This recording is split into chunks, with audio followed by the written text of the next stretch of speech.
Welcome back to First at 4. Joining me today is Scott Benson, who is the Manager of Resource and Transmission Planning with LES, to discuss the announcement of the 2 wind turbines being decommissioned in Northeast Lincoln. Scott, thank you for being here. Thanks for having me. Thank you. And so can you tell me a little bit more about this and why this is happening now?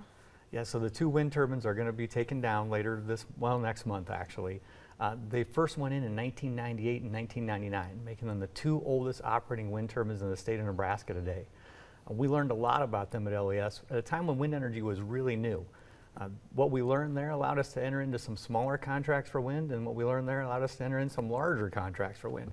They even manifested themselves in other resources, like our community solar project that was the first large-scale solar project in the state of Nebraska that went commercial in 2016. You can track that back to what we learned from those 2 first wind projects.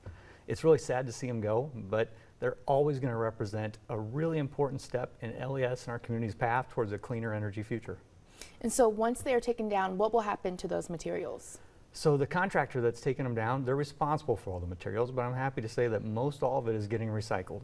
All the large parts, and most importantly the wind turbine blades themselves, which are actually going to be used to create concrete. After that, there's a lot of small pieces that maybe can't be recycled. They'll go into an environmentally compliant landfill site. Okay, and so removing these wind turbines make a big impact to LES's renewable portfolio? No, since there's only 2 of them and they're relatively small in size, they don't make that big of a difference. To give you a frame of reference, they only represent less than 0.5% of all of LES's wind production today. If you look at our wind and our entire portfolio today, it won't change much when these go away. Our portfolio is made up of 35% natural gas, 34% renewables, and 31% coal. Awesome. Well, Scott, is there anything else you wanted to add that we didn't touch on? You know, the only thing I should point out is most of this work, the decommissioning, is being done to make way for the new Nebraska Department of Correctional Services site because it's going to be going at the same location.